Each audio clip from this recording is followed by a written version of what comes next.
News, सच जरूरी है। नमस्कार दर्शकों, ये है MNS न्यूज नेटवर्क। मैं हूं आपके साथ आरती। आइए देखते हैं आज की कुछ खास खबरें। मचा तूफान से करीब 20 लाख लोग प्रभावित, जाने कब थमेगा इस चक्रवात का कहर। चक्रवाती तूफान मोचा गंभीर होता जा रहा है। बांग्लादेश और म्यांमार के तटों पर 200 किमी प्रति घंटे की रफ्तार से भारी बारिश और तेज हवाएं चलती देखी जा रही है। तटीय इलाकों से लोगों को तुरंत हटाकर सुरक्षित स्थानों पर दूर भेज दिया गया है। संयुक्त राष्ट्र की एजेंसी विश्व मौसम विज्ञान संगठन ने चेतावनी दी है कि सुपर चक्रवात बांग्लादेश और म्यांमार के तटों के आसपास भारी तबाही मचा सकता है। भारत में पश्चिम बंगाल में भी इसके खतरे को लेकर अलर्ट जारी है। मौसम विज्ञानियों के अनुसार बंगाल की खाड़ी में हवा की गति 200 किमी प्रति घंटे तक पहुंच सकती है। खतरे को देखते हुए बांग्लादेश में कॉक्स बाजार बंदरगाह, चट्टाग्राम और पायरा बंदरगाह के लिए अलर्ट जारी किया गया। मछुआरों को सावधान किया गया है। मोचा का कहाँ होगा बड़ा असर। मौसम विभाग ने कहा कि मोचा का कहर अभी जारी रह सकता है, बल्कि 210 किलोमीटर प्रति घंटे की रफ्तार से हवाएं चल सकती है, जिसके चलते 12 फीट यानी करीब 4 मीटर तक की समुद्री लहरें उठ सकती है। तूफान से करीब 20 लाख से अधिक लोग प्रभावित हो सकते हैं। सबसे बुरा असर म्यांमार में देखा जा सकता है।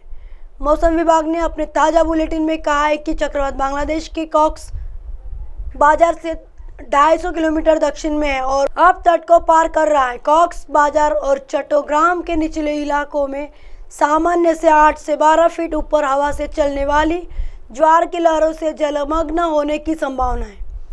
पश्चिम बंगाल के 2 जिलों में मोचा तूफान को लेकर सख्त चेतावनी जारी की गई है। 24 परगना में समुद्र तटों पर नागरिक सुरक्षा दलों को तैनात किया गया है। स्थानीय लोगों, पर्यटकों और मछुआरों को समुद्र से दूर रहने का दिशा निर्देश जारी किया गया है और 24 परगना के अलावा पूर्वी मेदिनीपुर में अलर्ट जारी किया गया है। कितना खतरनाक है मोचा तूफान। समाचार एजेंसी PTI के मुताबिक मोचा चक्रवात करीब 2 दशक के दौरान बांग्लादेश के तट पर आने वाले सबसे शक्तिशाली चक्रवातों में से एक है। बांग्लादेश के मौसम विभाग विज्ञान के मुताबिक चक्रवात सिद्र के बाद चक्रवात मोचा सबसे शक्तिशाली तूफान है। कब कमजोर पड़ेगा मोचा? सोमवार तक इसके कमजोर पड़ने की संभावना। वैज्ञानिकों की निगाहें अब दक्षिण पश्चिम मानसून पर टिकी है। दक्षिण पश्चिम मानसून के 20 मई तक अंडमान सागर तक पहुंचने और 22 मई को पूरे अंडमान और निकोबार द्वीप समूह को कवर करने की उम्मीद है। मौसम वैज्ञानिकों ने अनुमान लगाया कि इसके बाद मोचा का कहर कम हो सकता है। भारत मौसम विज्ञान विभाग IMD ने कहा कि अगर अंडमान के पास मानसून के आगमन के समय एक और चक्रवाती सिस्टम बनता है तो इसका सीधा प्रभाव मानसून की शुरुआत पर पड़ेगा। चक्रवात मोचा का नाम कैसे पड़ा? चक्रवातों के नाम क्षेत्रीय नियमों के आधार पर रखे जाते हैं। चक्रवात मोचा या मोखा यमन की तरफ से सुझाया गया है। इसे यमन के एक शहर के नाम पर रखा गया है। यह यमन का पुराना शहर है जिसे 500 साल पहले दुनिया में काफ़ी पेश के लिए जाना जाता है। चक्रवातों का नाम क्यों रखा जाता है? लोगों को तूफानों को याद रखने और पहचानने में आसानी के लिए चक्रवातों के नाम रखे गए। नाम के साथ जागरूकता पैदा करना और अलर्ट भेजना आसान हो जाता है। अब आइए अगली खबर की तरफ।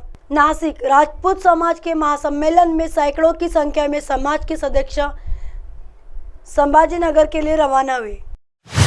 वीर शिरोमणि महाराणा प्रताप सिंह मेला सकल राजपूत समाज द्वारा आज 14 मई को छत्रपति संभाजीनगर में आयोजित किया गया था। इसलिए सैकड़ों राजपूत समाज येवला शहर से छत्रपति संभाजीनगर के लिए रवाना हुए और नागपुर के रक्षा मंत्री राजनाथ सिंह इस सभा के मुख्य अतिथि के रूप में उपस्थित रहेंगे। सभा मराठवाड़ा सांस्कृतिक बोर्ड मैदान खड़केश्वर छत्रपति संभाजीनगर में आयोजित की जाएगी। राजपूत समुदाय की विभिन्न मांगों को लेकर इस सभा का आयोजन किया गया है। छत्रपती संभाजीनगर येथे जो राजपूत समाजांचा मेळावा होणार आहे त्यासाठी येवला तालुक्यातून व येवले शहरातून आम्ही जवळजवळ 20 ते 25 गाड्या घेऊन संभाजीनगर येथे निघणार आहोत। केंद्रीय मंत्री राजनाथ सिंह व आपल्या राज्याचे मुख्यमंत्री एकनाथजी शिंदे साहेब व उपमुख्यमंत्री देवेंद्र फडणवीस साहेब हे पण तेथे येणार आहेत। आमच्या समाजाच्या ज्या काही मागण्या आम्ही मांडलेल्या आहेत त्या आज त्यांच्याकडनं आम्हाला अपेक्षा आहेत की ते आमच्या समाजासाठी आजपर्यंत सर्व समाजांनी आपापल्या प्रश्नांसाठी लढे दिलेत. आज आमचा राजपूत समाज पण आज संभाजीनगर येथे आपले प्रश्न मांडण्यासाठी व ते मान्य करून घेण्यासाठी आम्ही सर्वजण महाराष्ट्र राज्यातून सर्व राजपूत समाज बांधव आज एकत्रितपणे संभाजीनगर येथे येत आहोत. अब आइए अगली खबर की तरफ। कल्याण में राज ठाकरे का जोरदार स्वागत हुआ। मनसे अध्यक्ष राज ठाकरे उल्लासनगर, अंबरनाथ, ठाणे जिले का एक महत्वपूर्ण दौरा कर रहे हैं, क्योंकि आगामी अवधि में एएनसी के नेतृत्व में महानगर पालिका चुनाव होंगे। साथ ही कल्याण पश्चिम विधानसभा क्षेत्र से कार्यकर्ता और पदाधिकारियों की बैठक की समीक्षा करने के बाद राज ठाकरे आज डोंबिवली आ रहे हैं।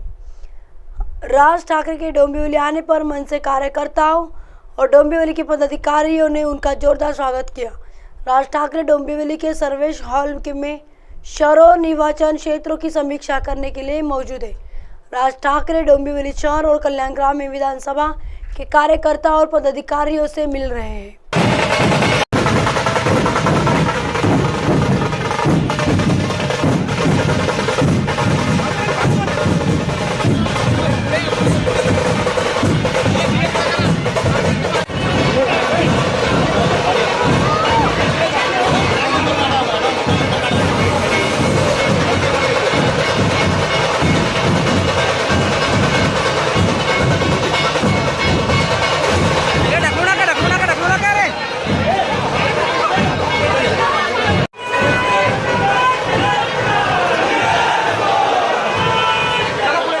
अब आप हमारे चैनल को आपके मोबाइल पर भी देख सकते हैं। मोबाइल ऐप पर देखने के लिए प्ले स्टोर से MNS news TV app download करें।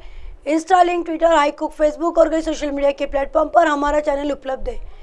आप इसे यूट्यूब पर भी देख सकते हैं। आप हमारे चैनल को लाइव भी देख सकते हैं www.mnsnewstv.com पर। फिलहाल वक्त तो चला दर्शकों ब्रेक का। ब्रेक से लौटने के बाद देखिएगा देश और दुनिया की तमाम खबरें। बने रहिए MNS न्यूज़ पर। नमस्कार।